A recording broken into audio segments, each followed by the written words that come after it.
de Santillana, también porque el reto ahora es cómo reinventarme, cómo no ser una versión repetida de mí misma, cómo no repetir hasta el cansancio un discurso que me podría incluso a mí misma cansar.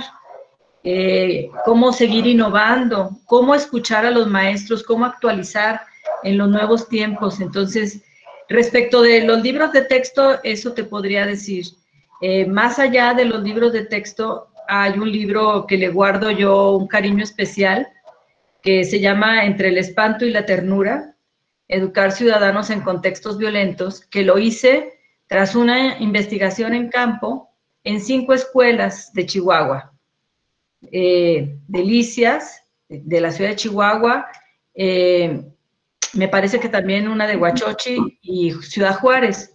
Y entonces, buenas prácticas de Chihuahua en tiempos violentos con niños armados que amenazan a los directores, que les dicen, no puedes hablar del combate a las adicciones, porque pues te vamos a levantar, ¿no?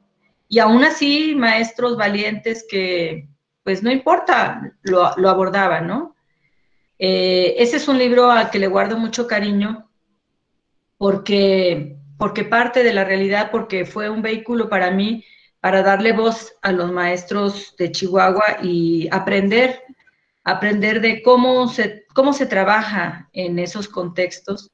Y bueno, eso fue muy educativo para mí, fue muy lindo. Esa sería mi respuesta, Jorge. Gracias por la pregunta. Gracias, maestro Jorge, por plantear este diálogo tan interesante. Gracias.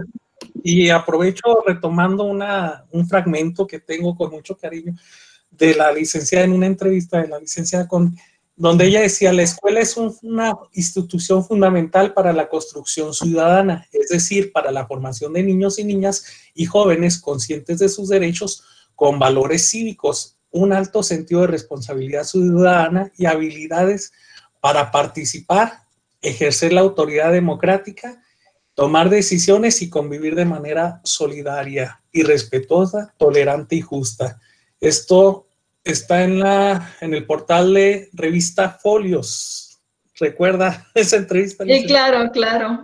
Yo creo, con ese parrafito usted resume años de investigación. Y claro. Quienes la hemos leído desde hace tiempo, a mí me tocó en los textos de la Universidad Autónoma de Chihuahua, en la carrera de Administración Pública, seguirla desde entonces y pues conocer a uno de los autores es muy interesante y saber que tienen esa cercanía y esa humanidad hacia nosotros los docentes. Le agradezco por su asesoría, doctora Silvia. Gracias, Jorge, a tus órdenes. A la orden. Bueno, pues aproveche. Este es un diálogo previo al protocolo oficial del diálogo con Silvia. Maestro Licano.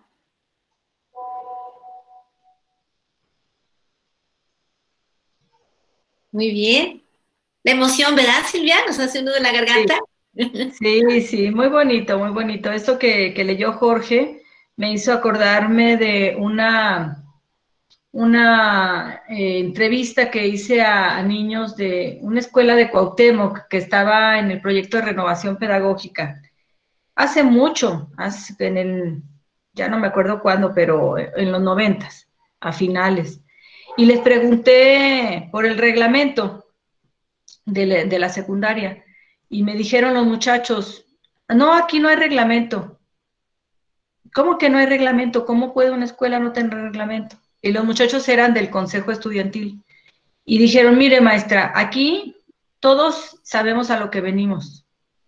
No necesitamos que nos digan, tienes 15 minutos de tolerancia, no puedes hablar en clase, no robes. No necesitamos que nos digan eso, porque todos sabemos a lo que venimos y lo que queremos es aprender.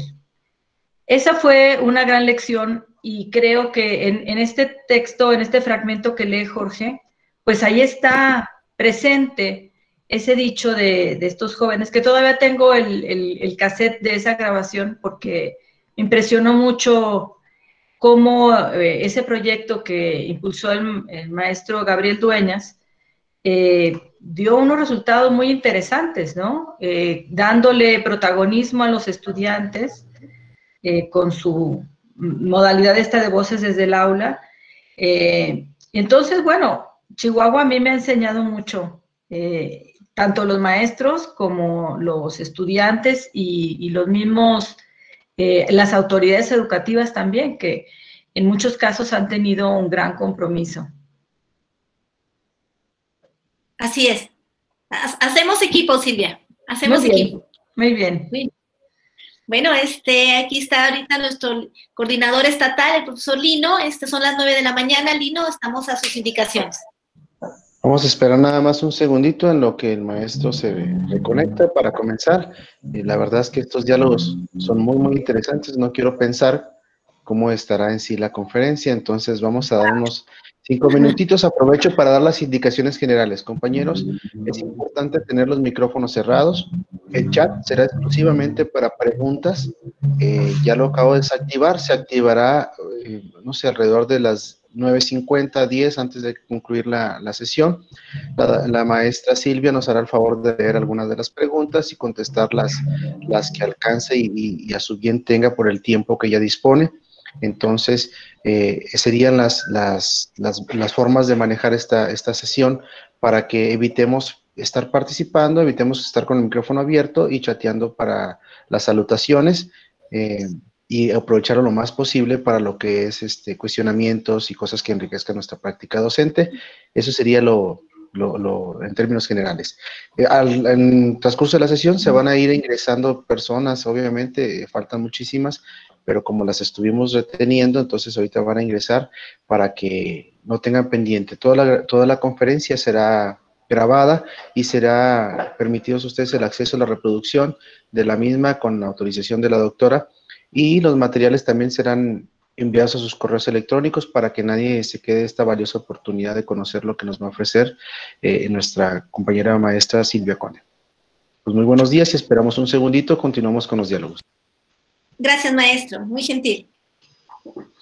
Silvia, y recordarás en aquel proyecto de renovación pedagógica la reacción, ¿verdad?, de cómo los alumnos podían opinar sobre los docentes y cómo los docentes captaban esas ideas. ¿Te acuerdas de todo ese proceso? Sí, claro, carta a mi maestro, ¿no? Que tengo ahí algunas cartas guardadas, las he utilizado en los libros porque realmente, como platicaremos más adelante, la formación del sujeto político, que ahora sí se le denomina en el enfoque, pasa por ahí, por tomar la palabra y confrontar a la autoridad y poder decirle a la autoridad, pues, lo bien y lo mal que hace las cosas, ¿no? Entonces es una experiencia muy interesante también. Sí, sí, muy, muy interesante. Y luego el ritmo con los que los alumnos tomaban el proyecto nos daban la delantera a los docentes, ¿no? El alumno está presto para aprender metodología, aprender esquemas, hacer estructura social. Claro, claro. Ahí veo a mi querida coordinadora, Diana Miriam. Buenos días, Miriana, bella. Silvia, te presento a nuestra coordinadora de Jefaturas de Enseñanza, Región Centro. Hola, Diana. ¿Qué tal? Buenos días, mucho gusto en conocerla, doctora. Es muy interesante el diálogo, yo estoy nada más escuchando. Muy bien, yo sé que cada uno de los participantes puede aportar mucho, sin embargo ya sabemos las especificaciones. Sí, bienvenida a nuestro estado y muy atenta estaré al diálogo. Gracias, Diana. Gracias. También, Silvia, pues nos acompañan los supervisores de las diferentes zonas y estamos muy contentos. La zona 5, encabezada por el profe Pedro Rivera, apoyó mucho este proyecto y aprovechamos para agradecerle también en estos momentos del diálogo. Bueno, pues sigue el diálogo adelante, en lo que llega el protocolo con la maestra Silvia.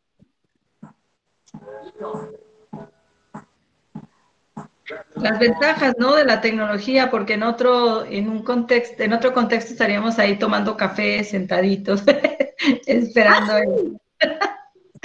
Ahora podemos dialogar. Sí, definitivamente sí. Otro de los libros que me gustó mucho, Silvia, fue Educando la Paz en medio de la violencia. Ese libro estuvo muy intenso, ¿verdad? Como parte de ese contexto. Sí, sí, claro. Sí, eso que, bueno, hemos vivido en todo el país, pero desafortunadamente Chihuahua fue uno de los estados que empezó con los problemas de violencia. Exigieron, ese contexto le exigió a la escuela mucho, le exigió un cambio radical y creo que lo hicieron muy bien. Sí, sí. Silvia, y estamos tan emocionados de que estés aquí. Todos los coordinadores de jefatura de todas las regiones del estado de Chihuahua están atentos a este diálogo. También es muy satisfactorio que haya llegado cada uno de ustedes, coordinadores de jefaturas de enseñanza de todo el estado. Maestra Silvia, también muy importante para la educación en general, pero sobre todo para los maestros de formación cívica, que habremos de incidir en ese trabajo transversal con las demás asignaturas para el desarrollo de estas competencias cívicas y éticas, ¿verdad? Hablando de la descomposición social que tenemos, ¿verdad? A nivel mundial.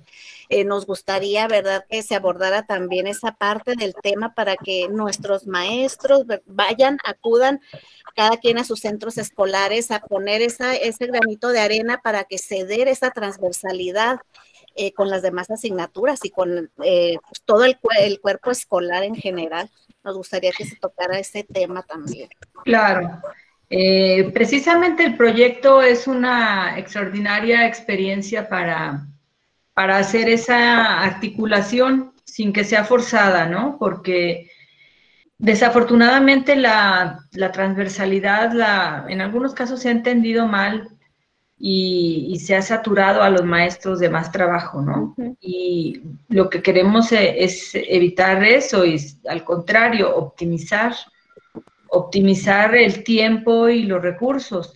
Por eso, bueno, pues los proyectos son una buena oportunidad para hacer conexiones, llamémosle conexiones entre los campos disciplinarios, entre las asignaturas.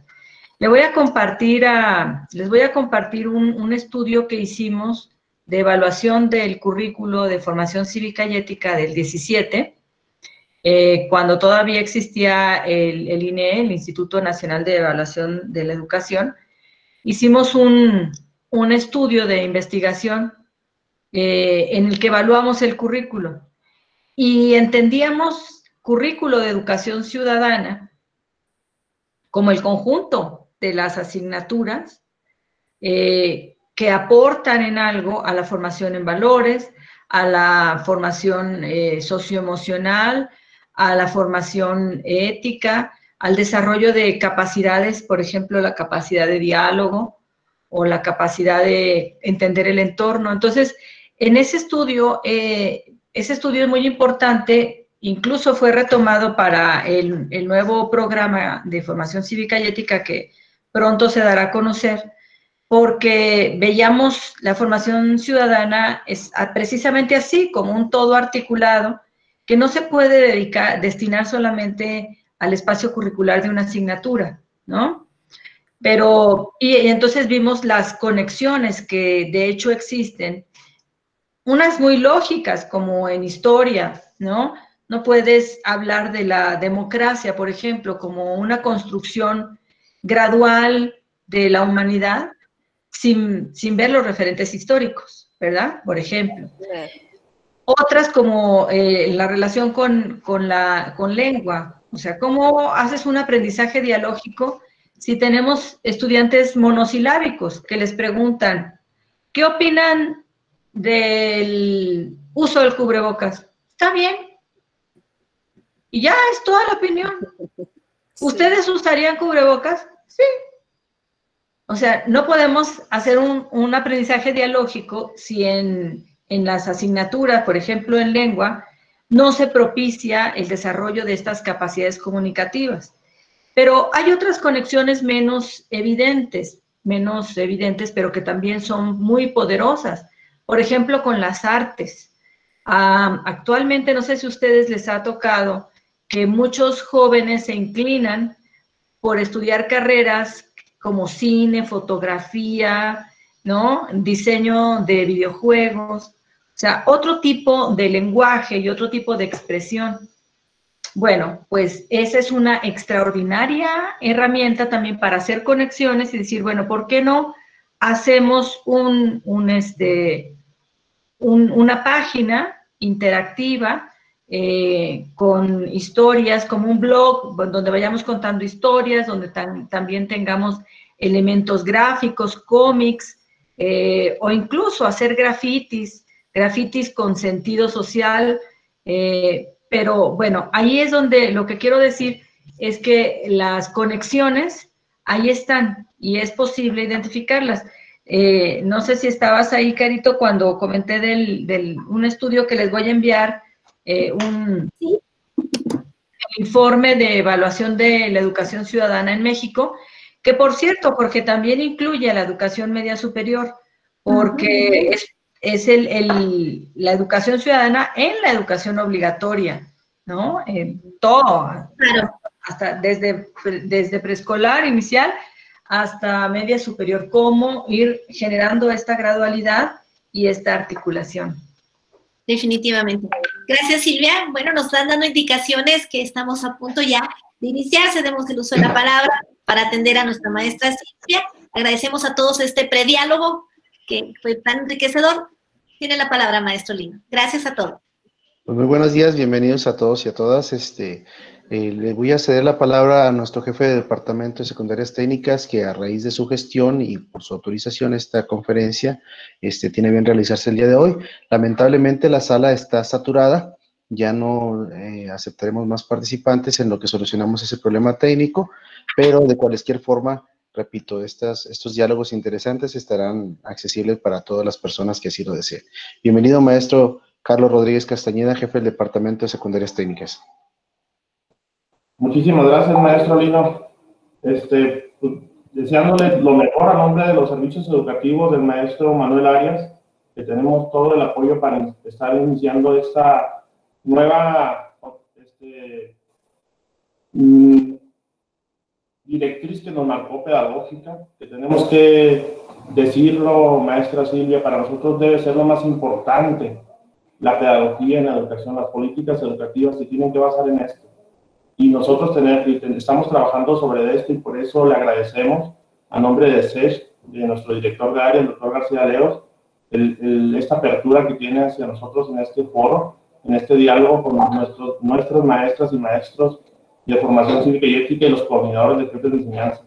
Yo le doy la bienvenida a todos los docentes de telesecundarias, de secundarias generales, por supuesto de nuestro nivel de secundarias técnicas, a este muy interesante primer foro. Espero que sea muchos, maestra Silvia, porque usted tiene un currículum increíble, que la verdad es que yo voy a estar disfrutando de lleno en este diálogo y ver y gozar esa transversalidad que usted menciona. Sobre todo mencionó las artes y ya me cuenta que me movió el tapete así muy fuerte, entonces yo de verdad encantado de la vida de estar con ustedes, de agradecerle de todo corazón a nombre de todos los docentes de secundarias generales, de secundarias y por supuesto de secundarias técnicas.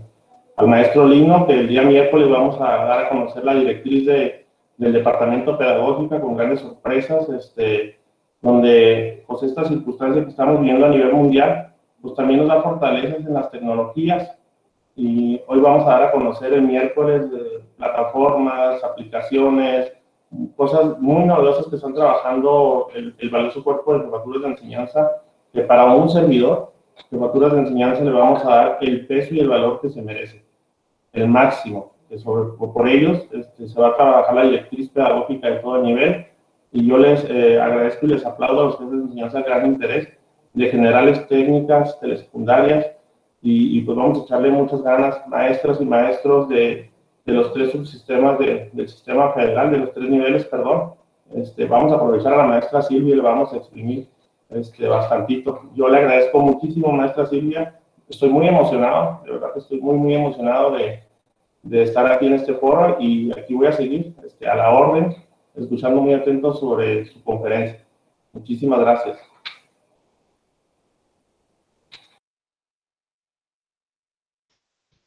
Gracias por la invitación. Muy bien. Bueno, pues estamos listos para iniciar. Maestro Lino tiene la palabra y nuestra conferencista magistral del día de hoy. Adelante, Silvia. Maestro Lino.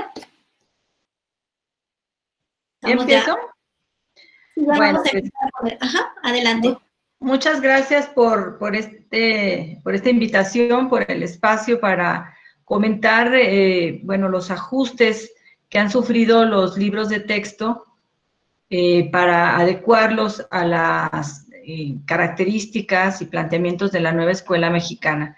Voy a apoyar mi exposición con algunas láminas en las que precisamente pondré ejemplos de cómo se concreta didácticamente las disposiciones de la nueva escuela mexicana. Entonces, si vemos la primera lámina, veremos algunas ideas clave de los libros de texto. ¿Cuáles son estas ideas clave?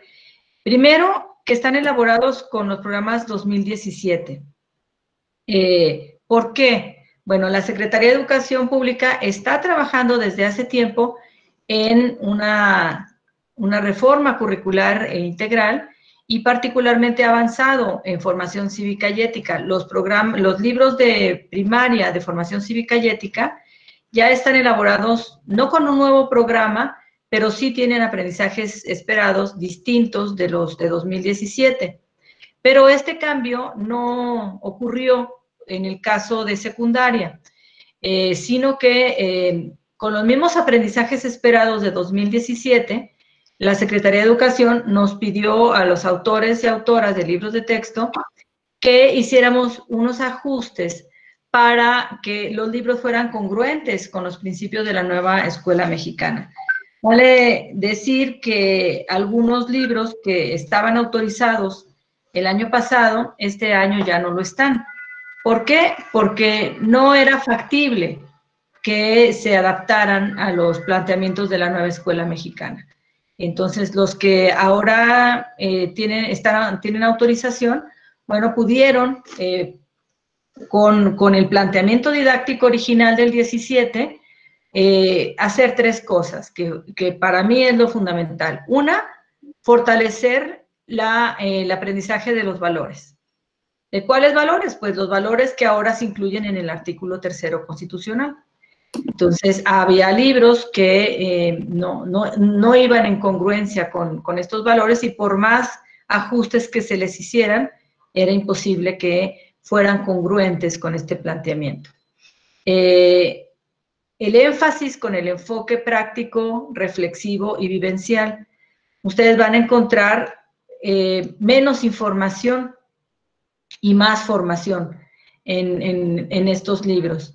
¿Qué hicimos? Bueno, pues si se dan a la tarea de cotejar las versiones del año pasado con las de este, verán que algunos fragmentos de información que eran excesivas o que rebasaban, digamos, lo indispensable, lo mínimo indispensable para generar el pensamiento crítico, se fueron y en su lugar se fortalecieron las actividades que precisamente provocaban una mayor reflexión, una visión práctica y una visión vivencial. Por ejemplo, en mis libros había unas secciones al inicio de cada trimestre que se quitaron completamente. Esas secciones se llamaba Leer Juntos. Y era, bueno, una historia, una nota periodística, un caso práctico y luego una serie de actividades. La SEP consideró que esta ya era información excesiva que desbordaba los aprendizajes esperados. Entendemos que es muy importante no saturar a los niños, a los jóvenes, incluso a los maestros. Entonces, ese tipo de cambios ustedes van a encontrar que se aligeró el rollo, digamos, ¿no? Se quitó. Y en su lugar se fortaleció la experiencia pedagógica, práctica, reflexiva y vivencial. Y un elemento fundamental es que se fortaleció la realización de proyectos ciudadanos. Aquí nosotros no tuvimos mucho problema porque el planteamiento pedagógico desde el inicio era hacer un proyecto ciudadano por trimestre.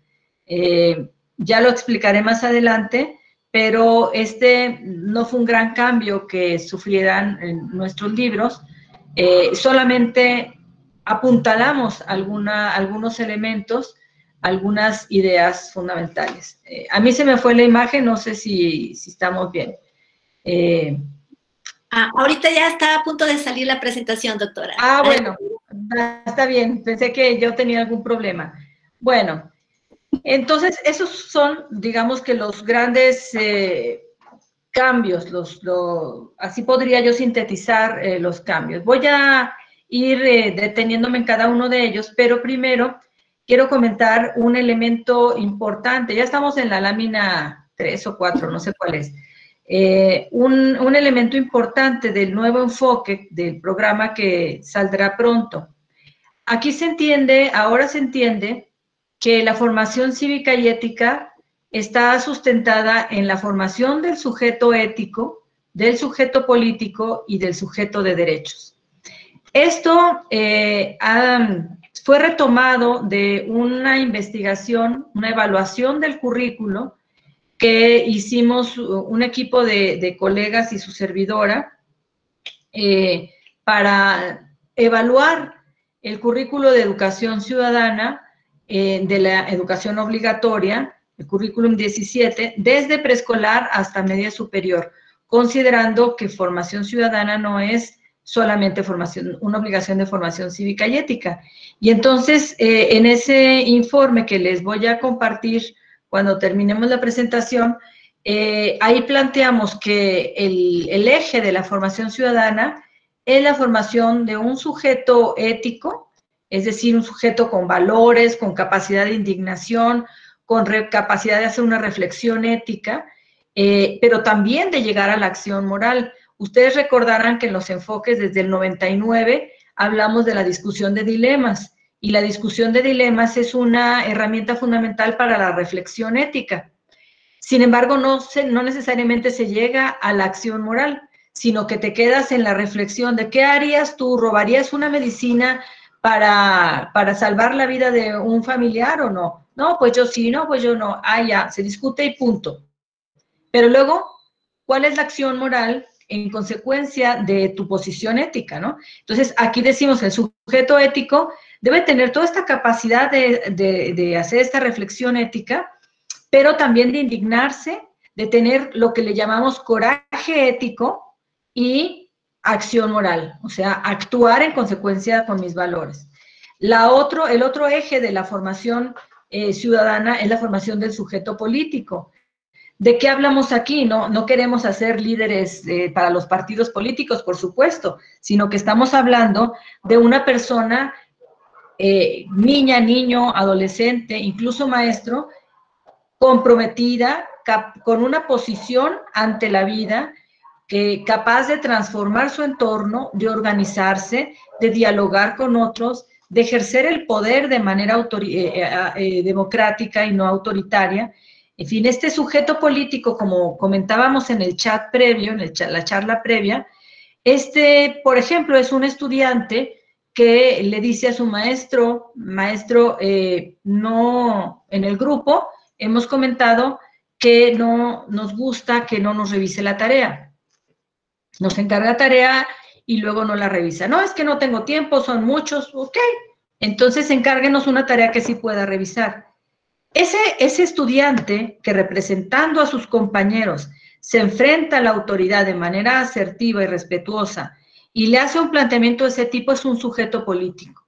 Es un sujeto político que luego le va a plantar cara a un político corrupto, ¿no? Que roba al pueblo o que hace, que no ejerce, digamos, sus funciones. Entonces, no podemos pensar en una formación ciudadana sin la formación de este sujeto político. ¿Nos da miedo el sujeto político? Sí, pero es necesario formarlo si no queremos tener un país como el que estábamos construyendo, un país violento, corrupto, que se nos estaba deshaciendo en las manos, que todos decían es un estado fallido México. Para eso necesitamos una ciudadanía política. También el ciudadano es un sujeto de derechos.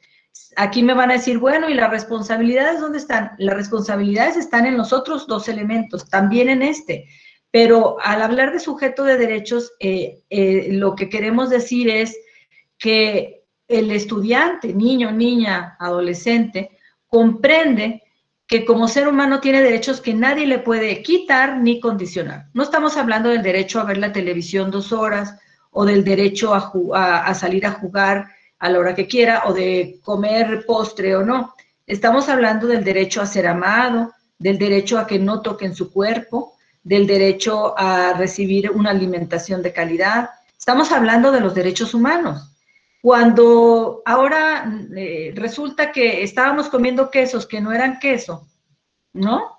Y dicen los del poder del consumidor, es que ustedes tienen el poder, ¿por qué van a comer un queso que es plástico y que está hecho de grasa vegetal cuando pueden comer un queso que es de vaca, ¿no? Y que sí les nutre? Entonces, ¿qué hay detrás, por ejemplo, de eso? Yo tengo derecho a alimentarme bien, ¿verdad? Y el Estado es el que me protege. Cuando el Estado dice, se prohíbe la venta de comida chatarra a niños, ¿qué está haciendo? El Estado está protegiendo el derecho de niñas y niños a una alimentación sana y también el derecho a que te protejan como niña y niño. Entonces, cuando los niños reconocen que tienen derecho a la protección, a la alimentación, a ser los primeros, a que piensen primero en ellos que en otra cosa, entonces cambia, digamos, la posición frente a lo cívico y lo ético. No me quiero profundizar en eso, pero bueno, estos son los nuevos elementos del enfoque que han sido tomados de ese informe que les enviaré. Se dejó fuera el sujeto social porque se asume que se integra a todos los demás, pero bueno, no me detendré más en esto. Esto vale la pena un diálogo solamente para hablar de estos sujetos. En la siguiente lámina es simplemente un esquema para que ustedes vean cómo los 3 ejes del enfoque están interrelacionados. Yo voy a poner ejemplos en donde se ve más claramente uno que otro, pero en toda la propuesta didáctica de los libros de texto de Santillana, de la serie que se llama Espacios Creativos, están constantemente estos 3 elementos del enfoque. Vamos a ver uno. Por ejemplo, voy a tomar solamente el libro de primer grado para llevar cierta continuidad. Aquí, por ejemplo, en la siguiente lámina, ustedes pueden ver un ejercicio que ya está con respuestas. Lo quise poner así porque en el libro de recursos, en el libro del maestro que Santillana les hará llegar, vienen las respuestas, ¿verdad? Para que también el maestro tenga pistas de por dónde. Este es un ejercicio reflexivo y estamos aquí en el primer trimestre, estamos hablando del derecho al buen trato y el subtema es la regla de oro, trata a los demás como quieras que te traten. Y el punto de partida de la reflexión es la pregunta, ¿qué considero yo como trato digno? ¿Cuándo digo me han tratado de manera digna y cuándo no? Es una reflexión que parece muy sencilla, pero ustedes piensen en ustedes mismos. ¿Han aceptado que los traten de manera indigna en algún momento de su vida? ¡Uf! ¡Qué fuerte!, ¿no? Entonces, yo acepté, yo permití que me gritara una madre de familia y me insultara. ¿Por qué lo permití? Porque, bueno, no se trata de responderle ahí y directamente confrontar, sino precisamente hacer una reflexión ética. Fíjense cómo aquí es el aprendizaje reflexivo, pero vinculado con aquello que les decía antes de la reflexión ética. Entonces, bueno, en este ejercicio se les plantea a los chicos, se les da inicialmente digamos, una cierta escala. Si tienen allá a la mano el libro, pueden ver en la página 27, creo. Yo tengo una versión distinta de las de ustedes, pero se le dan una serie de elementos para que pueda calificar en sí mismo el trato indigno. O sea, ¿cuándo he recibido un trato indigno? Es decir, no estoy dispuesta a soportar, por ejemplo, que me golpeen o que sean injustos conmigo. Y entonces aquí se pide a los chicos que reflexionen, que hagan una reflexión interna, personal, y anoten aquí, por ejemplo, que me pongan apodos, que me hablen solo por interés, etcétera, ¿no? Estoy aquí medio ciega y estoy viendo la presentación. Un trato indefinido, o sea, ni es digno ni es indigno, está a la mitad del camino. Por ejemplo, que yo no pueda participar porque estoy en un grupo numeroso. O sea, entiendo que no se está respetando mi derecho, pero tampoco es indigno, ¿no? Que me mientan para que no me preocupe. Son ejemplos de respuestas correctas. Aquí no vienen todo eso. Y el trato indigno, trato digno, ¿cómo quiero que me traten? Bueno, por ejemplo, quiero que confíen en mí, que me llamen por mi nombre, que pidan mi opinión, etcétera. Y después de eso, los estudiantes que quieren comparten en el equipo sus semáforos y responden. ¿Dónde son tratados todos con dignidad? ¿Aplicas la reciprocidad en este trato? Fíjense, por ejemplo, este elemento, esta pregunta se agregó, si ustedes comparan con la versión anterior, no estaba, porque la reciprocidad es uno de los valores que pide la nueva escuela mexicana. ¿Qué pueden hacer para pedir trato digno en todos los lugares? Etcétera. Entonces, este es un ejemplo de un ejercicio de aprendizaje reflexivo que en este caso particular nos permite formar al sujeto ético, un sujeto con esa reflexión ética de sí mismo, porque luego viene a la inversa, ¿verdad? Bueno, ¿y tú cuándo has tratado a los demás de manera indigna? ¿No? ¿Y qué tienes que hacer para cambiar eso? Bueno, en la siguiente lámina podemos ver un ejemplo de aprendizaje vivencial. Esto no lo cambiamos, esto ya lo teníamos desde la versión anterior. Solamente aquí yo destacaría cómo, por ejemplo, en esta actividad que seleccioné para mostrarles, es hacer un juego cooperativo en el salón. El lazarillo y el ciego, o también la gallinita ciega. Seguramente lo han jugado, se forman parejas, uno se tapa los ojos y el otro lo va guiando, ¿no? Y le dice, para la derecha, para la izquierda, tienen que ir de un lado, de un punto a otro todo el grupo, en parejas con uno con los ojos tapados. Aquí, ¿qué tienes que poner? ¿De qué estamos hablando? Estamos hablando de la solución de los conflictos y cómo en la solución de conflictos es importante el diálogo, la confianza. O sea, si yo no confío en el otro, no puedo hacer este ejercicio y tampoco puedo resolver un conflicto. También es importante la empatía. El que va guiando al otro, si no es empático y si no dice, bueno, no voy a ir tan rápido porque el otro no ve, entonces tampoco sirve el juego. Y a la inversa, ¿verdad? El que está como ciego también tiene que ser empático y decir, ¿por qué me está apretando tan duro el brazo, por ejemplo, o el hombro? Bueno, porque me quiere sostener de alguna manera. O porque no me dice por dónde ir. Entonces, todas digamos, los aprendizajes vivenciales que se detonan en este tipo de actividades son muy importantes porque hay aprendizajes que no se pueden explicar, ¿no? Por ejemplo, la empatía. Podemos explicar que no es lo mismo que simpatía, que es poner tu dolor en mi corazón o ponerme en los zapatos del otro, pero mientras yo no lo viva, no lo voy a entender cabalmente. Entonces, hay muchos aprendizajes en formación cívica y ética que requieren de una metodología vivencial. Claro que tenemos que pensar cómo le hacemos con un grupo grande, cómo le hacemos cuando no nos alcance el tiempo. ¿Cómo le hacemos en tiempos de pandemia, donde este tipo de actividades no las podemos hacer? No las podemos hacer como están planeadas aquí, pero sí las podemos hacer en casa. Por ejemplo, decir, hagamos este ejercicio y se van a amarrar la mano derecha durante 3 horas, ¿no? Y van a hacer todo solamente con una mano en su casa. A lavarse los dientes, a comer, y con la mano izquierda amarrada atrás.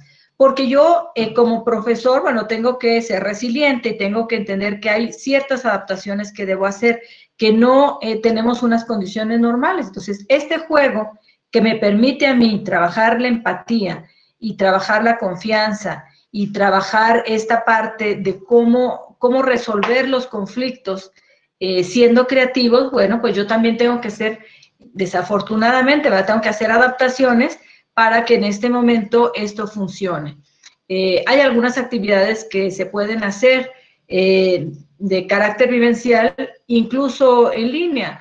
Hay otra actividad también de la solución de conflictos que en este momento no la identifico rápido, pero que es para aplicar las herramientas del diálogo para que no te manipulen.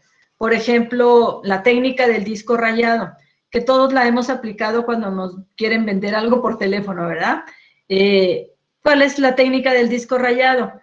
Encontrar una frase y repetirla. El otro te va a estar preguntando, buenas tardes, le llamo para venderle una tarjeta nueva de crédito.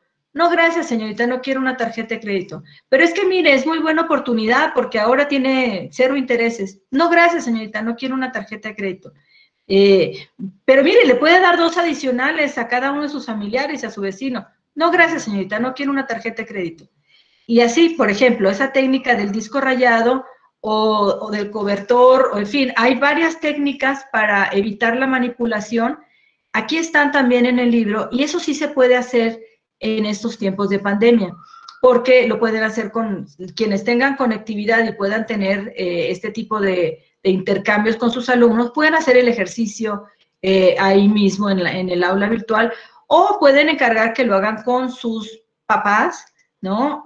O las mismas mamás y papás también utilizamos mucho esas técnicas cuando los niños nos están pide lo mismo. Entonces, bueno, aquí lo que quiero destacar es, por una parte, que el aprendizaje vivencial es indispensable en formación cívica y ética, porque hay aprendizajes que no se pueden lograr por otra vía, que las propuestas que tenemos acá en el libro, algunas sí requieren de trabajo en grupo, pero otras se pueden realizar en casa. Y finalmente, que en todos los casos hay una reflexión y un diálogo. Entonces, como decíamos, están articulados aprendizaje vivencial, dialógico y reflexivo, porque aquí después de jugar, pues tenemos que reflexionar. La siguiente lámina tenemos un ejemplo de aprendizaje dialógico. Aquí tenemos un esquema. Ellos vienen de trabajar el tema de la igualdad. Entonces, después de revisar la parte temática, vemos cuáles son las condiciones y actitudes para la igualdad. Entonces, hay hubo con anterioridad una observación sobre el ejercicio del derecho a la igualdad en su localidad.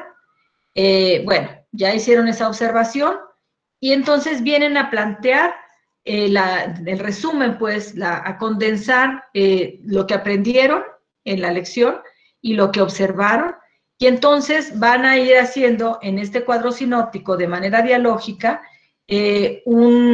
ejemplos en los que anoten qué actitudes hacen las personas y qué hace el gobierno para garantizar el derecho a la igualdad en la localidad.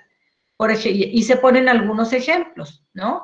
La idea es que el grupo ponga otros ejemplos. Siempre hacemos eso en el libro de Santillana, de Espacios Creativos. Cuando pedimos algo, ponemos un ejemplo, porque eso pues resulta mucho más claro y también ayuda a entregar información. No saturarlos con información, como le decimos, de rollo, sino con ejemplos muy concretos. Entonces, en este cuadro sinóptico es un ejercicio de síntesis de una secuencia didáctica donde ya estamos cerca del cierre, y después de hacer una observación en campo, vienen a plantear sus ejemplos, pero de manera dialógica, porque solo se puede poner un ejemplo en cada caso, entonces tienen que discutir en grupo cuál es el mejor. Entonces, bueno, esos son ejemplos de la aplicación de cada uno de estos ejes. La siguiente lámina resumo algunas de las capacidades o las principales capacidades a desarrollar en el programa, en este nuevo enfoque de la nueva escuela mexicana. Si se fijan, diálogo, participación, juicio ético, toma de decisiones, empatía, pensamiento crítico y colaboración. Lo que hay detrás de estas capacidades es un ciudadano activo, es un ciudadano que toma postura, por eso está el juicio ético, toma postura y dice, esto está mal, esto está bien, esto es correcto, esto es incorrecto, esto es injusto, puede emitir un juicio ético, ¿no? Puede tomar decisiones personales y colectivas, pero sustentadas en el pensamiento crítico, en el diálogo. Y para la acción, porque también, como decíamos, no es posible una formación cívica y ética sin acción, tenemos como un elemento fundamental la participación, pero sustentada en el diálogo, en la empatía, en la colaboración y, por supuesto, en todo lo demás. Entonces, estas son las capacidades a desarrollar y que, como ustedes vieron, estaban presentes en algunos de los elementos, de los ejemplos que vimos. Respecto de las pedagogías activas, que es otro en la siguiente lámina está, es otro de los puntos clave de los cambios, de los ajustes que se hicieron. Fortalecimos en los libros de texto estas pedagogías activas y estamos hablando de actividades como las siguientes. No sé si pueden poner la siguiente lámina para que las vean todos. Lo que la SEP llama ahora comunidad de diálogo y deliberación, que son estos espacios precisamente de diálogo, en donde, por ejemplo, entre todos decidamos qué proyecto trabajar, con qué proyecto hacer en el trimestre, ¿no? Entonces, esa es una técnica que se utilizará mucho, el trabajo por proyectos ciudadanos y proyectos solidarios. También a estos proyectos solidarios se les llama de aprendizaje-servicio. Asambleas escolares y debates, consultas, encuestas y votaciones, uso crítico de medios de comunicación, discusión de dilemas, juegos cooperativos y socioafectivos, juegos de roles, proyectos artísticos.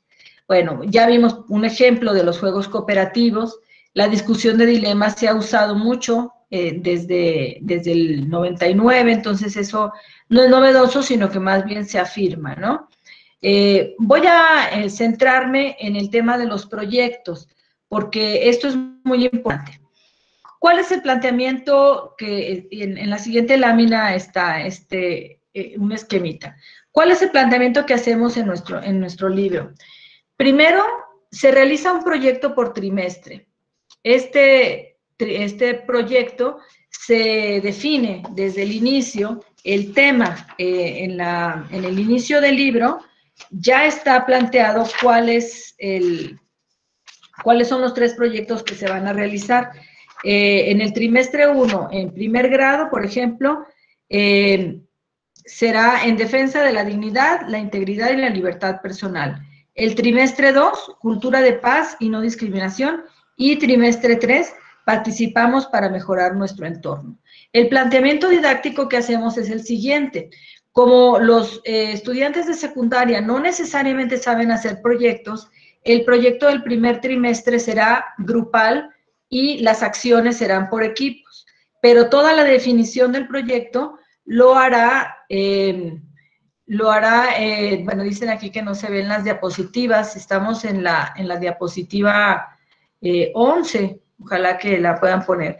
El proyecto del primer trimestre es por equipo, por grupo, lo define todo el grupo y los equipos son los que hacen las actividades específicas. En el segundo trimestre ya se reconoce que los estudiantes pueden hacer un proyecto, cada equipo puede hacer su propio proyecto, y en el del tercer trimestre pues ya se les da más libertades en las decisiones, pero se va pautando de esta manera. Es un proyecto y el proyecto tiene que ser un proyecto solidario o un proyecto ciudadano. ¿Esto qué significa? En el pasado ustedes podían encontrar en algunos libros que decían, vamos a hacer como proyecto un periódico mural.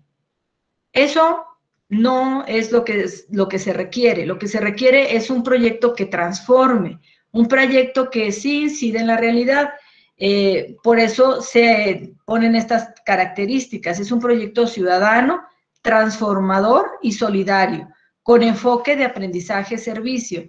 ¿Qué significa esto de aprendizaje-servicio? Bueno, que si yo estoy aprendiendo algo en la escuela, lo voy a poner al servicio de la comunidad. Por esto están estas tres características. El proyecto se realiza en la comunidad, puede ser en la comunidad escolar, puede ser, o en la comunidad que rodea la escuela, dependiendo de las condiciones de seguridad y de las condiciones que existan, pero tiene que ser en, para y con.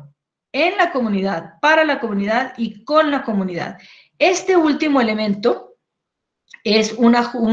formó parte de los ajustes que hicimos a los programas. Como decíamos en el chat anterior a esta charla, el planteamiento didáctico del libro de Espacios Creativos de Formación Cívica y Ética de Santillana, desde su inicio se pensó así, por proyecto, un proyecto por trimestre que aglutinara todos los aprendizajes y que se hiciera con la comunidad, pero no se hacía explícito que necesitaban los estudiantes trabajar en coordinación con personas adultas de la comunidad.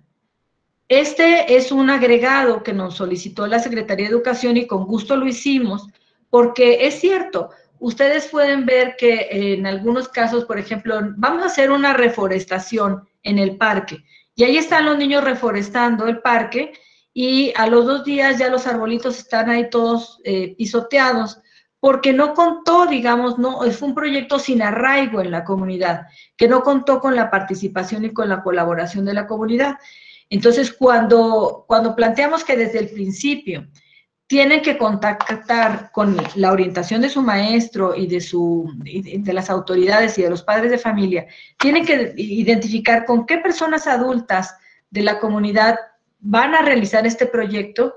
Entonces, ahí se está garantizando no solamente la apropiación del proyecto por parte de la comunidad, sino también la seguridad de los estudiantes, porque de esta forma este proyecto o todas las actividades que los estudiantes realicen, por ejemplo, en el entorno de la escuela, pues goce de la protección de la comunidad. Por ejemplo, si en el proyecto Cultura de Paz y No Discriminación decimos, vamos a hacer un proyecto en el que no se discrimine a los viejitos, por ejemplo, porque ellos identificaron en su diagnóstico que en la comunidad hay muchas personas de la tercera edad abandonadas. Bueno, ¿con quién tienes que hablar? ¿Con quién te tienes que reunir? ¿Con quién tienes que colaborar para que esto pueda concretarse? Bueno, pues vamos a pedirle ayuda vamos a ir al DIF o vamos a pedir ayuda a doña Chonita, que es una señora que siempre se ha caracterizado por ser solidaria. Entonces, bueno, ese tipo de actividades se plantean.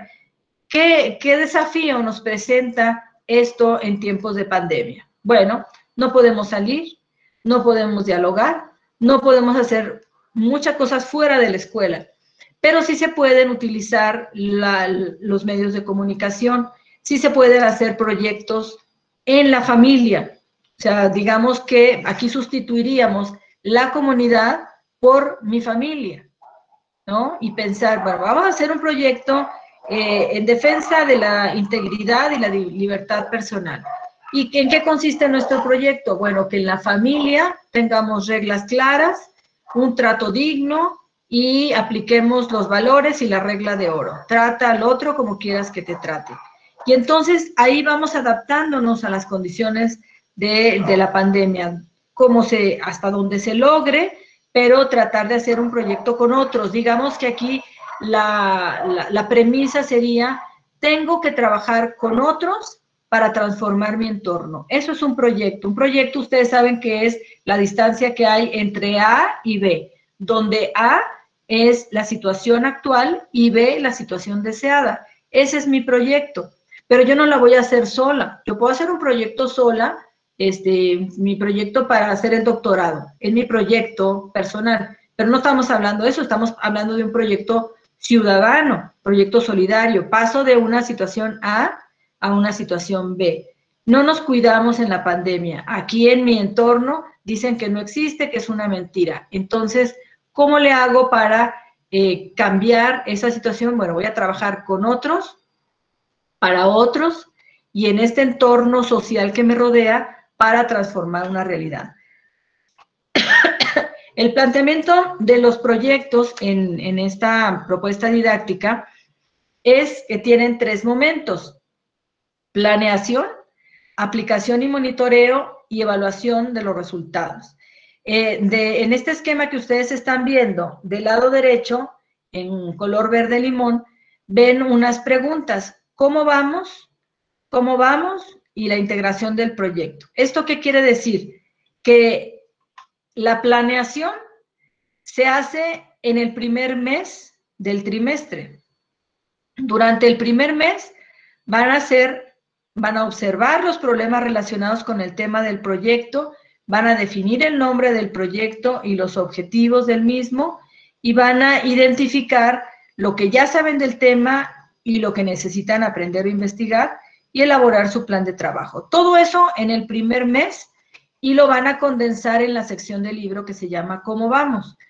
Esto lo van a realizar a partir de las mismas sugerencias didácticas, las mismas secuencias didácticas, están orientadas a ir desarrollando cada uno de estos elementos. O sea, que al mismo tiempo que se alcanza el aprendizaje esperado en cada secuencia didáctica, también se dan pistas para hacer el proyecto. De esta manera, no es que lleguen a la última semana del trimestre a hacer el diseño del proyecto, sino que lo van haciendo y forma parte de la evaluación.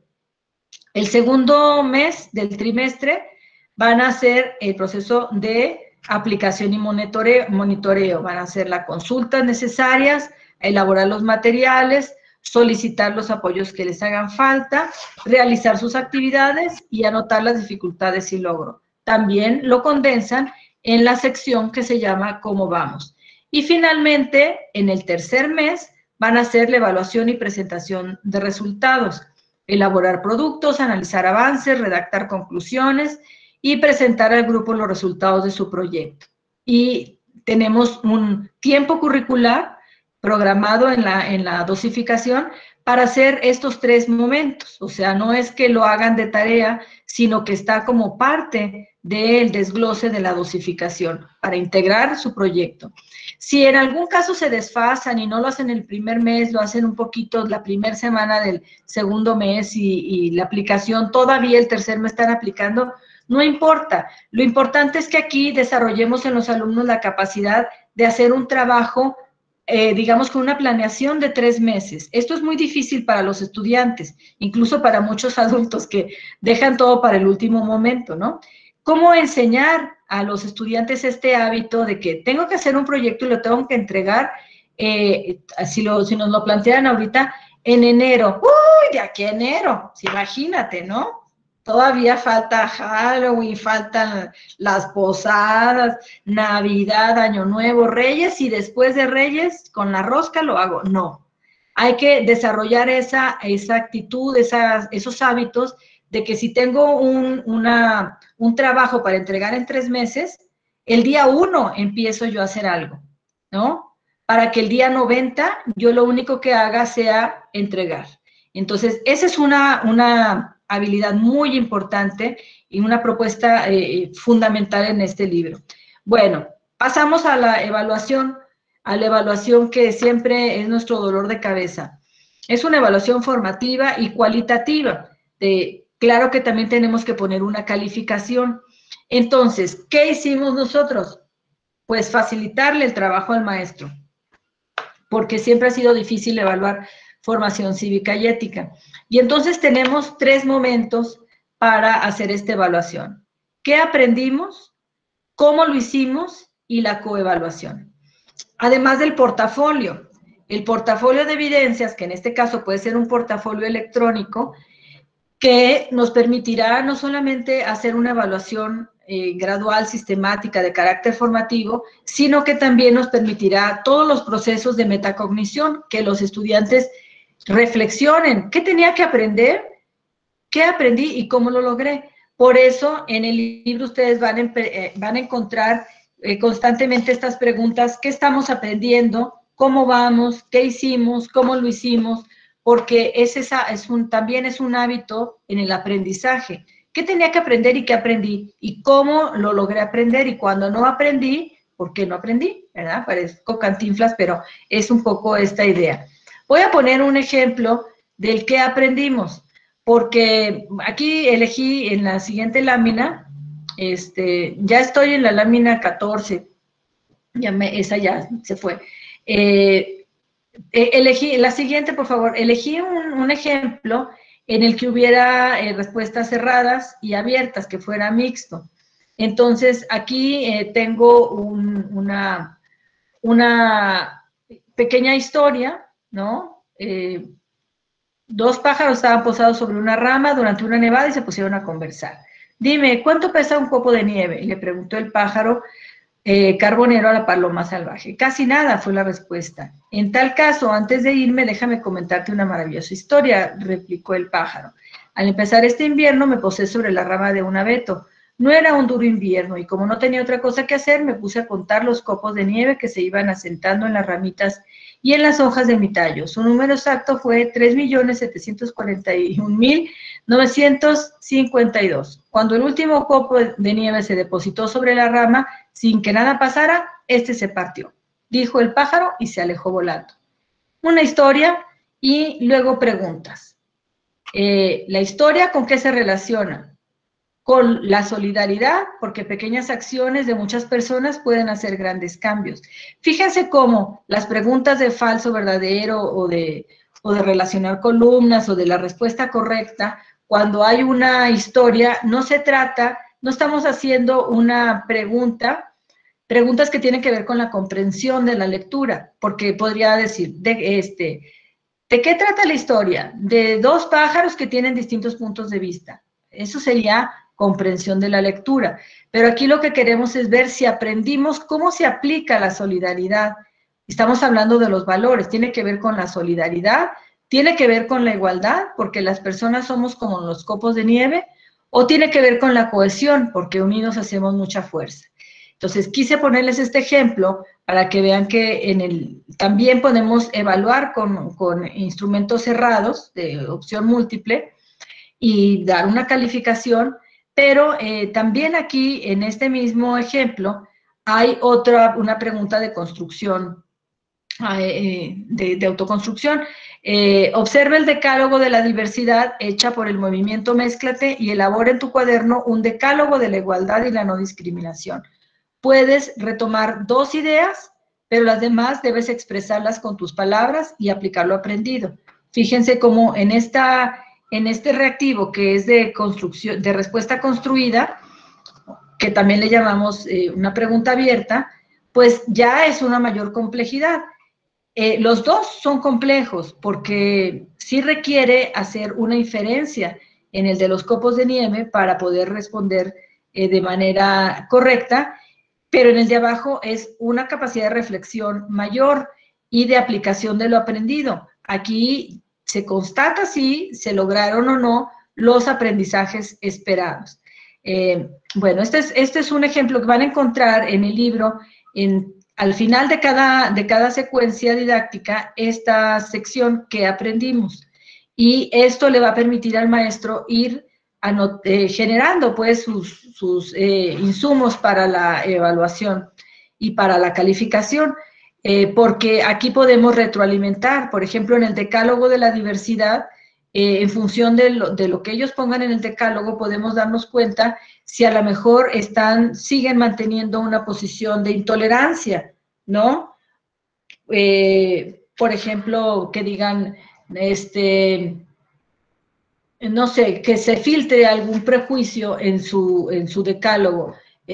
Soportar a los maricones, por ejemplo, ¿no? Que pudieran poner eso. Eso ahí me permite a mí, como maestro, decir, a ver, no tienes que soportar, tienes que respetar, y no les tienes que decir así, sino a la población diversa sexualmente, ¿no? Entonces, o ayudar a los tullidos, ¿no? No sé si me explico.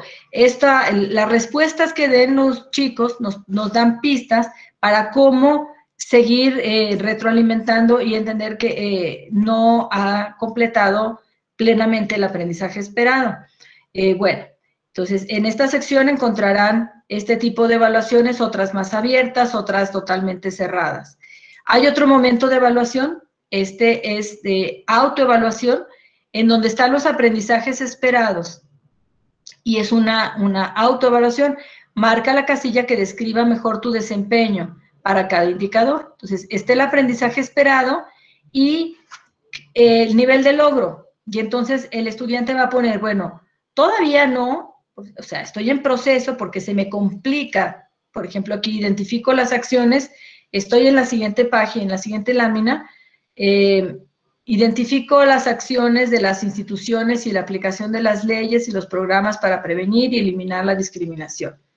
Y entonces aquí, nivel de logro, no sé si pueden poner la siguiente lámina, que dice en proceso, satisfactorio, perdón, y logrado. Quisimos evitar lo de idóneo y no idóneo por razones obvias, pero bueno, aquí el estudiante dirá, todavía no lo logro, o sea, estoy en proceso, o tengo un nivel de logro satisfactorio porque, por ejemplo, ya reconozco algunas leyes, pero no logro prevenir la discriminación con acciones y programas contra esta problemática. O ya lo logré, ya distingo plenamente las acciones de las instituciones y la aplicación de las leyes y los programas para prevenir y eliminar la discriminación. Digamos, cada estudiante va a valorar aquí su desempeño. Fíjense cómo no se trata de qué calificación te pondrías, porque pues, todos se pondrían 10 o algunos todos se reprobarían, ¿verdad? O estarían en la medianía, no nos dice nada un número, pero cuando ya les das estos elementos y esto no se convierte en calificación, sino se convierte en una reflexión de cómo puedo hacerlo mejor o qué me falta, que este es un instrumento muy importante para que el maestro al final de cada trimestre pueda a lo mejor hacer actividades adicionales para algunos estudiantes que no han logrado un nivel satisfactorio y que a lo mejor eso puede ayudarles luego a subir puntos, porque también esta lógica de los puntos que algunos chicos nos dicen, encárguenme un trabajo para subir, para que me den puntos. Bueno, pero no es cualquier trabajo, tiene que ser algo en el que tú avances y pases de en proceso a satisfactorio o de satisfactorio a logrado. Entonces, entendiendo la dinámica esta de que algunos estudiantes se quisieran recuperar y que nosotros quisiéramos que sí lograran el aprendizaje esperado, bueno, pues esta es una buena herramienta. Y para terminar, al final de cada trimestre, ustedes van a encontrar una diana, que es la última lámina, que básicamente es una experiencia de coevaluación, pero también de autoevaluación de carácter metacognitivo. Tenemos en esta diana, digamos, las actitudes, los valores que se esperaban lograr, las habilidades, esta presentación es interesante porque los estudiantes pueden, a ver cuál puse, pueden valorar, no sé si pueden pasar poner la siguiente lámina para que estemos en la misma sintonía. Esta diana es de coevaluación porque ya me autoevalué, ¿verdad? Ya dije cómo creo que estoy, pero en esta dice, pide a un compañero que coloree la franja que representa el nivel donde te ubicas. Por ejemplo, valora la diversidad de las personas y respeta sus diferencias. Y entonces, esto mismo que yo me evalué anteriormente para ver si había alcanzado el aprendizaje esperado, mi compañera Carolina me va a decir, a ver, Silvia valora la diversidad de las personas y respeta sus diferencias, siempre, casi siempre, a veces o nunca. Bueno, le puedo poner que casi siempre porque un día hizo fuchi cuando se le acercó una persona que le caía mal, ¿no? Entonces, bueno, y así, y yo veo, ya cuando vi lo que cómo me ve mi compañero, acuérdense de esta técnica de ventana Johari, cómo me veo, cómo me ven los otros, cómo creo que me ven y cómo soy realmente. Entonces, esta experiencia me permite a mí como estudiante ver cómo me están viendo. A lo mejor yo creo que soy muy solidaria y de repente me ponen una veces y yo digo, ¿pero por qué si yo soy muy solidaria?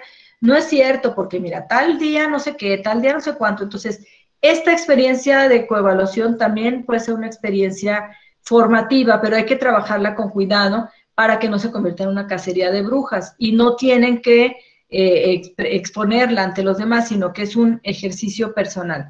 Y hasta abajo, bueno, ¿qué te ha gustado más en este trimestre? ¿Qué menos te gustó? ¿Y qué podrías mejorar la próxima vez respecto de lo que tú mismo hiciste? Entonces, este es el planteamiento didáctico y de evaluación que les ofrezco y que espero les sea de utilidad, y estoy a sus órdenes para preguntas y comentarios y reclamos. Gracias, maestra Silvia, y toma la palabra el maestro Lino.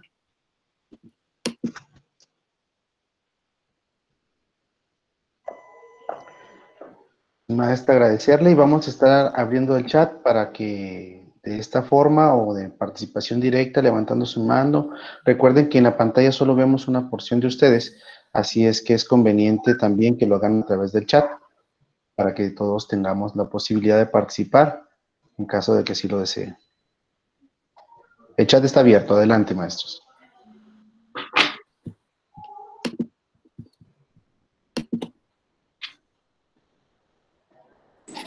Buenos días.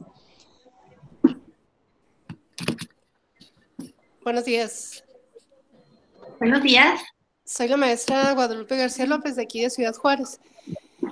Agradecerle primero a la maestra Silvia Conde su amabilidad al estar aquí en este diálogo. Y mi pregunta es la siguiente. ¿Qué opina ella del número de horas en relación a la asignatura en primer grado, en primero, segundo, tercer grado? Y también comentarle en relación a lo que ella mencionaba al inicio de la conferencia, en cuanto a la contextualización de los libros de texto, que ella mencionó una investigación que hizo en la sierra, y qué tan factible es que los libros realmente se contextualicen según la región, ¿verdad? El municipio, el estado. Eso es todo. Muchas gracias. Muchas gracias por su pregunta. Las horas que le asignan a formación cívica y ética son muy pocas. Hemos tratado de hacer secuencias didácticas que sean factibles de realizar en el tiempo curricular que se nos ha asignado. Siempre se dice, bueno, hay que apoyarse de las otras asignaturas y hay que ampliar y la transversalidad, pero lo cierto es que el currículo está tan recargado que no podemos no es realista decir, bueno, vamos a trabajar también en el espacio curricular de español o de lengua materna, porque pues también tiene su carga.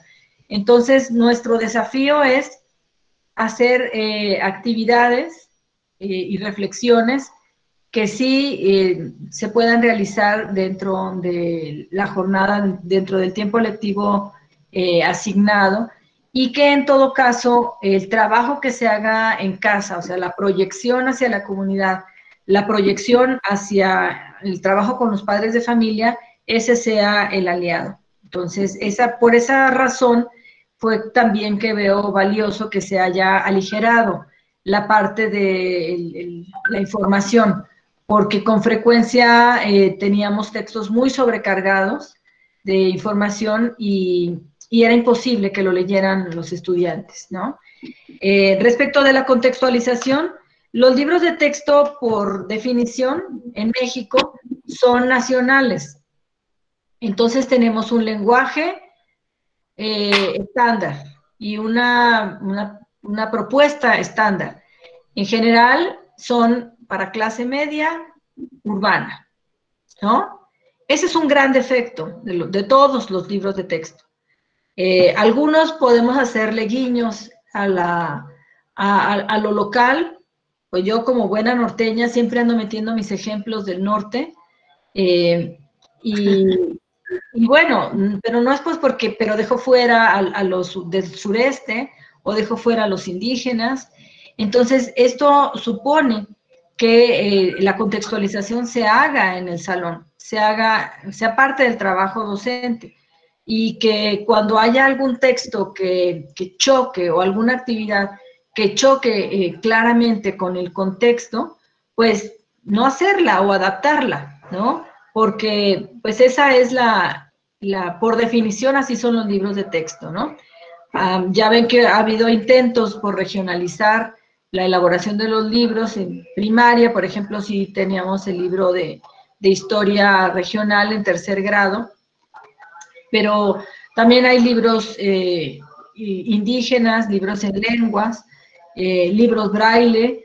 Cada año hay un sorteo y una de las editoriales, una editorial tiene que hacer una de sus series en braille y en macrotipo, pero este es todavía un gran desafío. Entonces, efectivamente, maestra, el tema de la contextualización le toca a los maestros y ustedes como personal técnico de apoyo, pues pueden, yo creo que aportar mucho para hacer un análisis de los libros, de la dosificación, de la sugerencia, de la secuencia didáctica y decir esto no se puede hacer aquí o tendríamos que hacer esta modificación para que respondiera al contexto.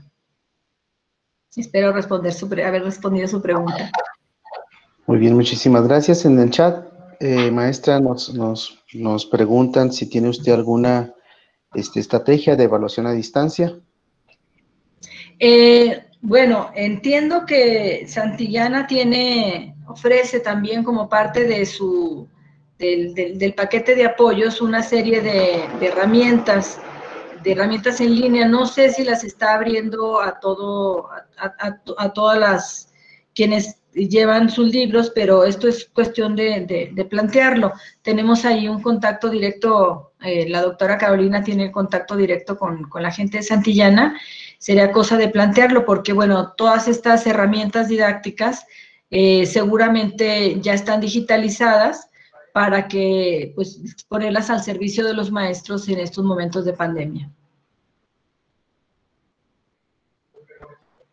Bueno, no sé si me permita participar. A mí soy la maestra Nelly Llaneda Barca. Maestra Silvia Conde, es un honor estar aquí con usted. A mí me llamó mucho la atención su participación sobre los temas de cultura de paz. Están muy abiertos hacia la nueva entrega que nos están pidiendo a nosotros para hablar sobre la paz. Quiero felicitarla porque desde años atrás, pues fue uno de sus textos, fue el único que abordó cultura de paz en formación cívica y ética. A mí me fue muy útil, sobre todo que aquí en Chihuahua pues hemos buscado, ¿verdad?, en base a lo que se ha vivido en nuestro contexto de violencia, integrar temas de paz. Entonces, yo quiero agradecerle porque cada una de las actividades que usted ha planteado desde que vinieron estos nuevos cambios, ha abierto a los muchachos hablar sobre realmente qué es la paz que ellos quieren conseguir, en el lugar en donde viven, desde su hogar hasta la escuela en donde también conviven con nosotros. Maestra, ¿cuál es su experiencia en base a las aportaciones de cultura de paz cuando usted empezó a crear lo que quería hacernos llegar a todos nosotros los maestros en base a la paz? Ay, bueno, muchas gracias por tus comentarios, Nelly. ¿Qué hemos logrado?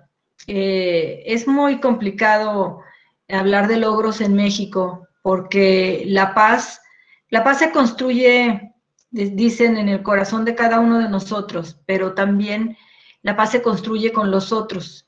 Y las condiciones de nuestro país en los últimos 10 años fueron terribles y digamos, la circulación de armas, de drogas, la manera como el narcotráfico fue ganando terreno, el narcotráfico y otras expresiones del crimen organizado que cooptaron a nuestros estudiantes, ha sido muy doloroso. Entonces, digamos que ha sido mucho el trabajo que han hecho los maestros, pero hemos trabajado contracorriente, como los salmones, ¿no? Y sí hemos logrado contener estar como en una meseta de que viene viene bajando, digamos, la violencia estructural, armas, corrupción, y por otro lado el trabajo hormiga que hacemos los maestros. Entonces hay como una lucha ahí, como los imanes que digamos se contienen, pero que no hemos avanzado mucho. Creo que se necesita limpiar más al país, limpiar más algunas estructuras de corrupción que están mucho más arriba de los maestros, para que se pueda ver de alguna manera el trabajo que hacemos. He visto experiencias muy interesantes, muy valientes, en Chihuahua, en muchos lugares, pero para hablar de Chihuahua, he visto experiencias de una gran valentía de maestros que han trabajado para construir la paz entre sus estudiantes, construir la paz desde esta visión amplia, ¿no? De que no es estar bien y lanzar palomas blancas al viento, sino en realidad dialogar, en realidad enfrentar los conflictos, en realidad desarrollar habilidades. Pero también he visto, también en Chihuahua, situaciones muy dolorosas de maestros y personal, mismos estudiantes, padres de familia, que no están sintonizados con la paz, sino están sintonizados con la cultura de la violencia y con la economía del crimen. Entonces, tu pregunta es muy buena, Nayeli. ¿Qué hemos logrado? Hemos logrado desarrollar habilidades, fortalecer digamos, la convicción en aquellos que quieren hacer un cambio y tener la esperanza de que se va a lograr en algún momento, pero también entender que hay cosas que nos trascienden y no vamos a jugar al Mesías, sobre todo en situaciones de violencia en serio, ¿no? Que va más allá del bullying, por ejemplo, que hay armas, que hay levantamiento de maestros, cierre de escuelas. Entonces, todavía nos queda mucho camino por recorrer y no se desanimen, que mientras se siga limpiando el país, nuestro trabajo, digamos, va a poder avanzar. Gracias. Muchas gracias, maestra. Gracias. Sí, hay que hacer las paces con nosotros mismos. Nosotros mismos, ser entes de ir no generalizando la violencia, sino que uno sea dentro de sí, de lo que convives con los muchachos, hacer las paces de lo que se está viviendo. Hemos generalizado mucho la violencia, la hemos hecho como si fuera algo natural. Entonces, estamos viviendo una guerra interna primero, decir qué violencia estoy cometiendo yo para poder hacer las paces primero conmigo mismo y después llevar como maestro la paz a los corazones de nuestros alumnos que viven efectivamente todo lo que se está viendo en todos los aspectos de violencia, pero primero que hagan las paces con ellos. No necesariamente con lo que ven quiere decir que la paz no se puede lograr, sí se puede lograr, y es un tema muy actual, y le agradezco, maestra, porque agregó la paz en estos contextos, en sus diversos libros y diversos temas que usted ha estado abordando. Muchas gracias. Maestra Nelly, agradecemos su participación. Un saludo hasta Huachochi, maestra, aquí en la región serrana, se reportan, Rosiachi. Es una comunidad alejada, y damos la palabra a la maestra Albadelia. Tenía una participación, tiene una pregunta, no sin antes preguntarle qué tiempo disponemos para seguir en esta dinámica, maestra Silvia. Pues podríamos cerrar a la media, si les parece. Perfecto, muchísimas gracias por su disposición. Adelante, maestra Albadelia. Muchas gracias por la oportunidad. Saludos, doctora Silvia Conde, qué honor poder presenciar este tan interesante diálogo que por fortuna no es el primero, por gestión de nuestra querida jefa de academia, una de nuestras jefas muy, muy destacados todos, la maestra Carolina Ríos, ya y es el tercero en el que nos toca estar. Agradezco mucho la oportunidad y bueno, sin duda, maestra Silvia, es la dinámica que la ha caracterizado siempre, el empoderar al ser humano. Esto define muy bien el tipo de ciudadano que sin duda se requiere en el tiempo actual, porque nos ha ayudado a entender mucho todo este planteamiento que usted siempre ha hecho, que la mayor riqueza del ser humano es el ser humano mismo. Darle un valor agregado a toda la riqueza que en él mismo existe. Entonces, el empoderarlo, el migrar de una democracia meramente participativa, meramente representativa, hacia una democracia participativa, sin duda estaríamos logrando el tipo de ciudadano que este tiempo nos exige. Pero también, maestra, observando que se recorta la carga horaria de la asignatura, y eso sin duda lo dificulta. Lo dificulta mucho porque sí, efectivamente, lo mencionaba de manera asertiva usted hace rato, tenemos muchos puntos de congruencia con otras asignaturas, pero también muchos quehaceres que son meramente nuestros. Y entonces hay dos vertientes en las que se nos afecta. Una, disponemos de menos tiempo para trabajar con los chicos. Y la otra, tenemos mucha más gente que atender, porque entonces se nos generan horas sin grupos y ahí recibimos muchísima gente más.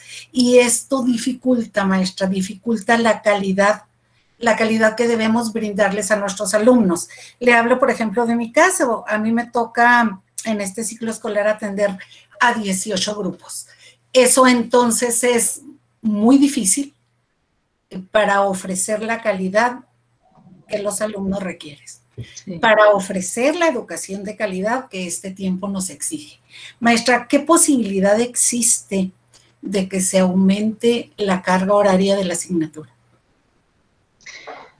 Ay, qué gran pregunta. Yo creo que no se va a aumentar. Que no se va a aumentar, no, porque se agregó la materia vida saludable. Sí. Y esta, pues, necesita también una carga horaria. De hecho, en primaria tiene mayor carga vida saludable que formación cívica. Entonces, esperamos que todavía no han sacado el mapa curricular, esperamos que sí lo aumenten, pero yo pienso que no lo van a hacer. Entonces, lo que nos queda es ser creativos y buscar la manera de aprovechar al máximo el tiempo curricular para poder lograr los aprendizajes esperados. Por lo menos se redujeron los aprendizajes esperados en cuanto a pretensiones, ¿no? Ya no son tan complejos ni requieren tanta información, ¿no? Sino que son más de carácter práctico, eso nos ayuda mucho. Escuchaba con atención. Escuchaba esto con atención y bueno, pues excelente, vamos a la creatividad y también yo le pediría a usted y a todas las autoridades que por supuesto tenemos el honor de que nos acompañen en esta muy interesante mañana, ahí está la petición. Ojalá y volteemos a ver que formación cívica es la materia. Sin duda los otros son también muy, muy importantes. La necesidad de que se nos aumentara el tiempo. Muchas gracias. Sí, sería buenísimo. Agradecemos a la maestra Albadelia Almanza. Continuamos, maestra, pues el chat son varias personas que agradecen el haber compartido con nosotros. Hay muchas cuestiones que por el tiempo no podemos contestar, sin embargo, vamos a establecer una situación de diálogo con ellos, de alguna forma, para que usted pueda dar respuesta a sus planteamientos. Nos quedamos con dos preguntas que seguían. El maestro Valles nos comenta sobre el plan a desarrollarse en este ciclo escolar en tercer año de secundaria. Había una confusión si es 2011, 2017, y sería la última pregunta también, si cambiará el contenido curricular con la reestructuración de los planes y programas de estudio durante el siguiente ciclo escolar, ¿se quedará igual? ¿Se encuentra trabajando en esos cambios? Esas serían las dos preguntas de cierre, maestra, y a los demás pedimos una disculpa, sin embargo, a través de correo electrónico estaremos respondiendo sus inquietudes. Sí, el programa vigente, los libros vigentes de tercero de secundaria son congruentes con el programa 2017.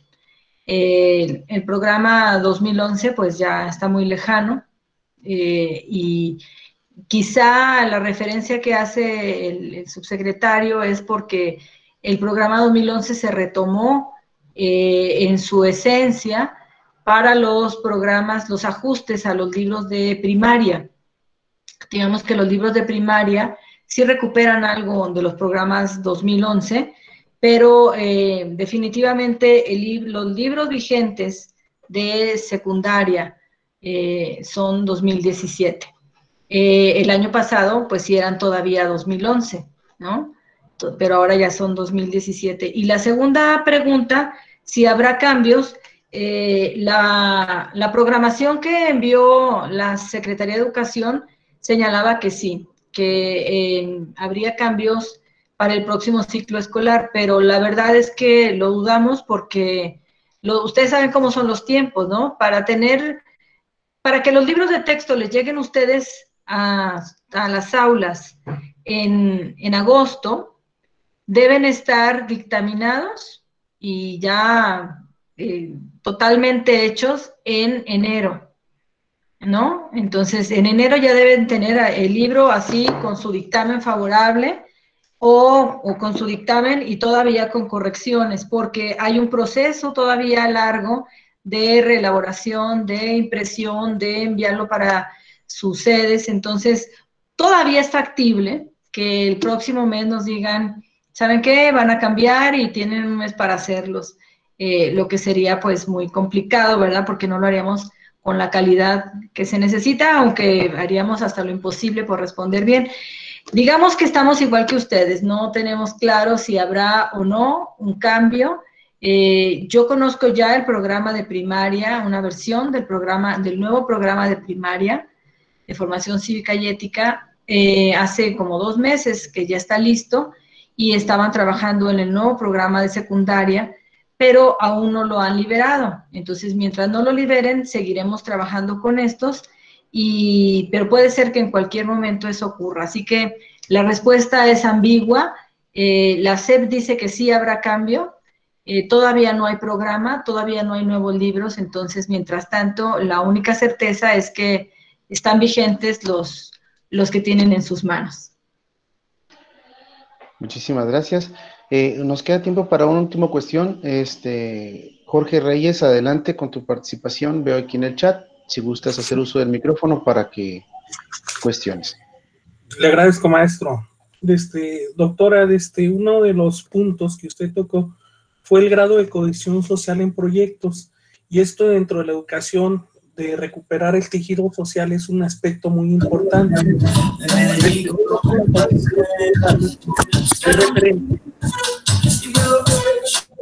A los proyectos. Jorge, hay un micrófono que no me permite escucharte. Sí. Bueno, repetimos. Sí. Primero era proyectos con grado de cohesión social desde el aula, cómo recuperar el tejido social en nuestras escuelas, que es algo muy importante que se trata de. Y el otro, cómo plantear la política como un medio factible de solución y contrarrestar esa visión política que tenemos los mexicanos desde los cursos de formación cívica y ética. Esta pregunta la quiero plantear no tanto en sí como maestro, sino como politólogo, porque me da mucha curiosidad de cómo podemos volver a transformar desde las aulas a ser agentes políticos a nuestros alumnos. Qué extraordinarias preguntas para cerrar este conversatorio, porque le hemos tenido miedo a la política, ¿no? Pensamos que la política es parte del oficio de los que son políticos profesionales. Y bueno, hay un libro que les puedo compartir que se llama Cartilla Ciudadana, que hicimos en coordinación con el maestro Enrique Florescano. Y ahí decíamos, por ejemplo, que la política es algo demasiado importante como para dejarlo en manos de los políticos. Y esa es el espíritu que está en nuestros textos. Lo que queremos es, a través de las actividades, es que los estudiantes entiendan que la política no es el arte de mentir, ni es el arte de vivir del presupuesto, sino la política es esa capacidad humana de comprender el entorno y transformarlo en favor del bien común. Y que todos podemos, todos somos seres políticos, buenos días, ¿cómo están? Todos somos seres políticos y todos podemos transformar cuando a través de las actividades. Guadalupe, cierras tu micrófono. Ya, a ver, si a través de las actividades que planteamos, los estudiantes se dan cuenta que lo que hacen y lo que dicen tiene un impacto en la realidad social, tiene lugar algo que se llama sentido de eficacia política. Es decir, yo cuento, fíjense esta visión tan esencial que no la tenemos en México. ¿Por qué no votan muchas personas? Porque dicen, no, ¿para qué si ya sabemos quién va a ganar? ¿Por qué no comentas lo que te molesta? ¿Para qué no me hacen caso? Entonces, cuando los niños, desde preescolar hasta media superior y superior, en sus actividades cotidianas se dan cuenta que lo que dicen y lo que hacen cuenta y transforma, entonces se va emergiendo ese sujeto político y vamos tomando la política en nuestras manos. Por ejemplo, un ejemplo muy sencillo, en la fila para la cooperativa o para la tiendita escolar, los más chiquitos a lo mejor siempre se quedan sin comer porque los grandulones se meten a la fila. Una cosa muy cotidiana. Y entonces si decimos, a ver, hagamos un proyecto para justicia en la escuela. Y esto es una situación de justicia. Y entonces alguien propone hacer algo, pintar las líneas, poner vigilancia. Y entonces esa niña o ese niño que logró transformar esa situación, ¿qué va a pasar? Que se va a empoderar y va a tener ese sentido de eficacia política y que va a decir efectivamente, cuando yo actúo, cuando yo hablo, cambian las cosas.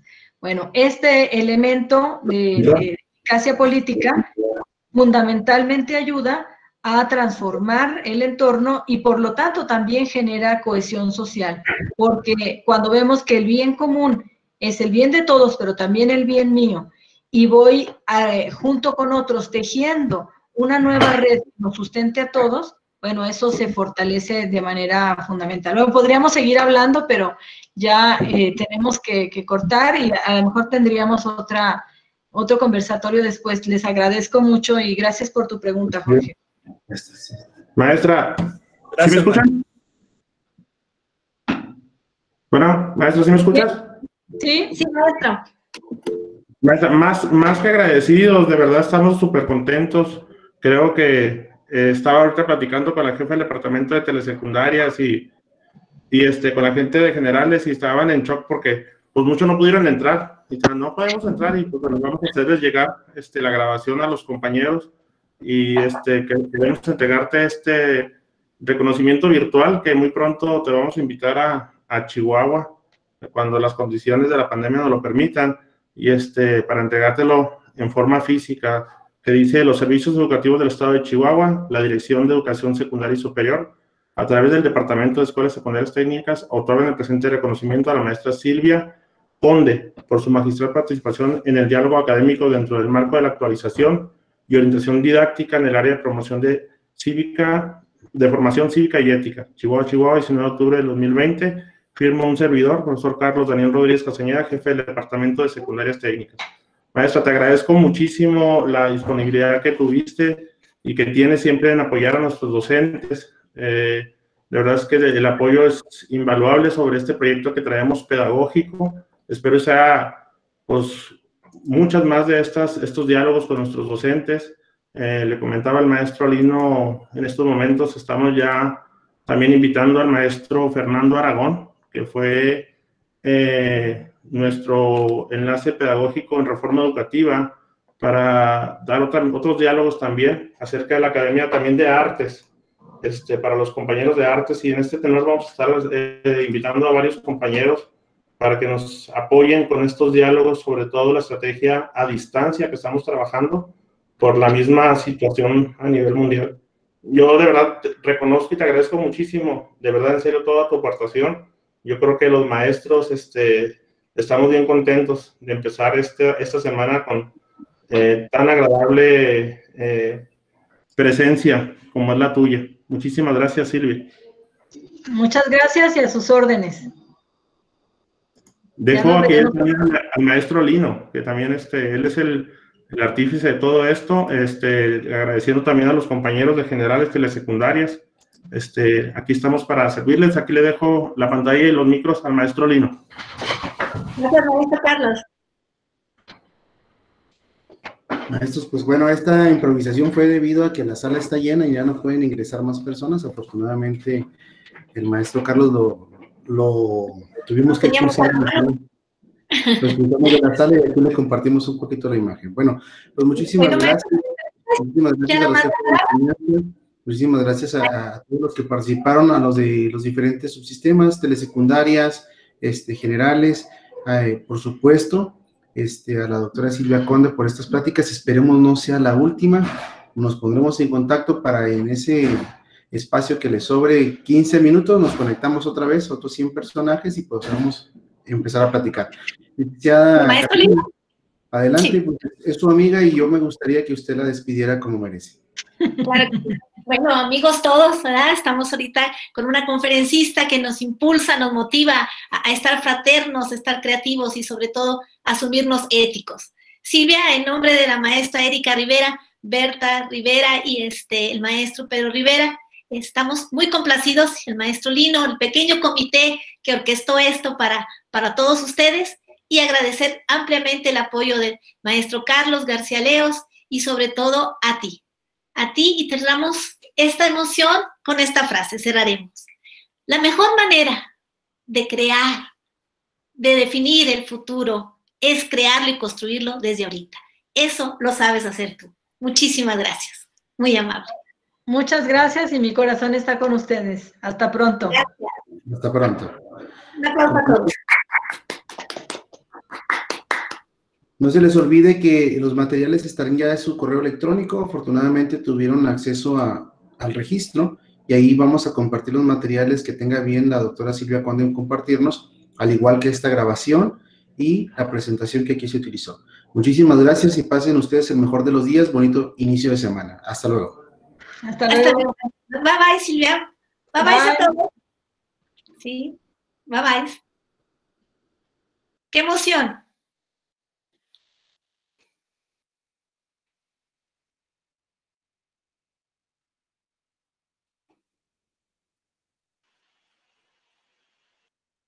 Bye, maestra Erika. Bye, Betty.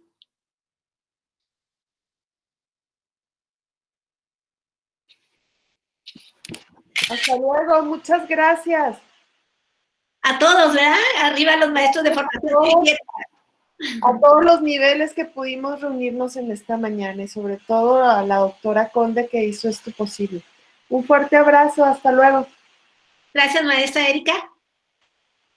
Y saludos a todos los hermanos subsistemas. Fue una gran, gran emoción.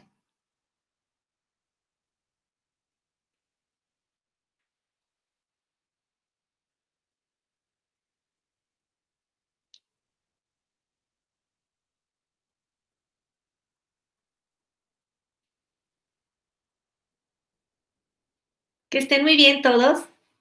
Hasta luego. Bye, Lupita.